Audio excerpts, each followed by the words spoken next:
Hello and welcome to a new episode of this thing I call Chosen Idea. It's not just a new episode, but also a new season, if you couldn't tell from those opening credits. If you haven't seen the old opening credits, it probably means you haven't been here before, which also means you probably don't know who I am. My name is Marko. I'm a creative generalist. All that means is I've been lucky enough to get paid to do a bunch of creative stuff throughout my career. I've learned some things, and now it's my chance to pass those things along to you guys, maybe even learn a thing or two myself. Some of you may be questioning the logic behind getting rid of a native Sony G lens for a third-party manufacturer's alternative. Now, I assure you, I don't make any of my equipment buying decisions lightly, and there were some factors that I had to take into consideration. Those of you who've been to the channel before know that I like making travel films whenever we go away somewhere.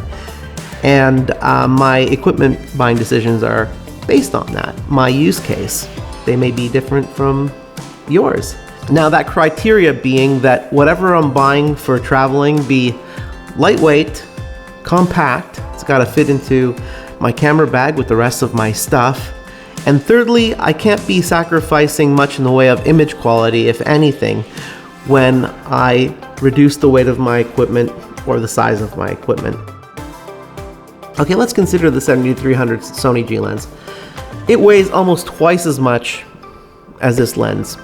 It's physically a little bit larger than this lens, and the image quality is about the same, I'd say. I know I may come under fire from you Sony fans out there. I'm a Sony fan too, it's okay. But I know I may come under a little bit of fire when I say that, that this lens is the same, if not better, than the Sony lens as far as the image quality goes. During the time I've had the Sony, I've shot some photos and some video that I'm very happy with, but nothing necessarily stands out as being superior to the stuff I've shot with this lens so far. One thing that was very nice with the Sony was the built-in stabilization, but it is also a reason why that lens is so much heavier than this one. I think that often people searching for reviews on a product have already either bought that product or mentally they've already sold themselves on it. So bringing up the negatives about something aren't exactly what they want to hear. But I'm going to talk about a couple of the negatives of switching to the Tamron first. And that means talking about some of the positive things that I found with the Sony lens. The first, of course, being the stabilization in the Sony. Shooting video at the full 300mm focal length on the Sony using a combination of the in-body stabilization at that time in my A7 III combined with the stabilization in the lens was dramatic. Actually, I have a history of some very positive experiences using stabilized telephoto lenses from Sony for E-mount.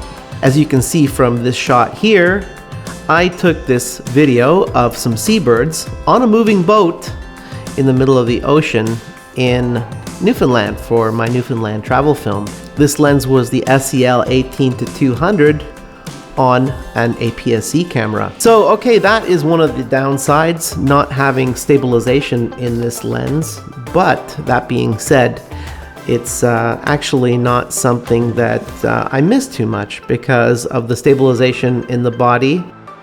It's not nearly as good as having both, but it does help quite a bit, and it's not often that I'm shooting at the full focal length handheld. So something that I was accustomed to on my Sony telephoto lenses is that it came equipped with a little lock to keep the lens from creeping forward. So when you got the camera on your neck, you don't want the lens to start falling out. See, now that I'm demonstrating, it doesn't do it. Just not a big deal. Something else I could complain about is that this lens doesn't have the little switch for the focus limiter, so if you're shooting through like glass or fences or whatever, like I had on the Sony, not a big deal, not something I miss, not something that I would really consider a downside.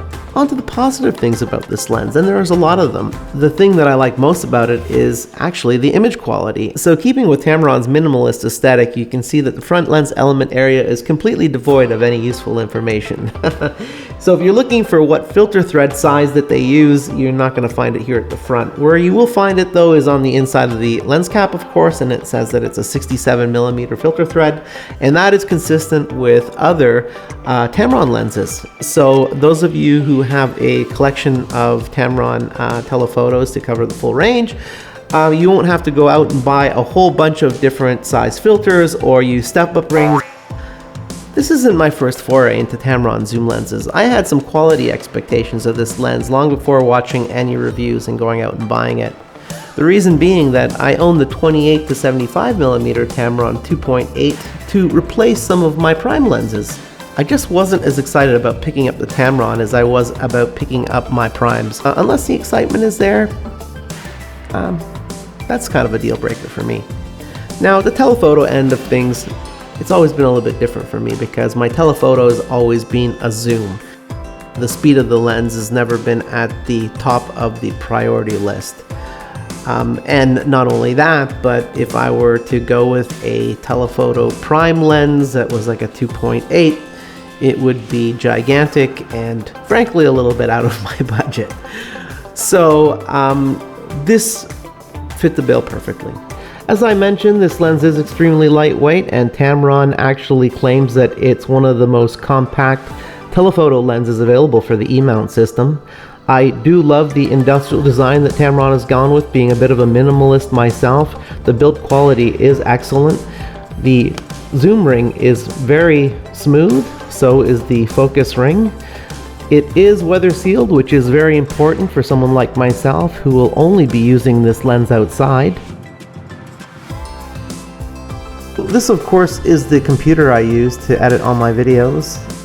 Now, if you haven't figured it out yet, I'm very happy with this lens. I absolutely love it. And there is something that I haven't mentioned yet, and that is that I've been using this lens to do some macro photography.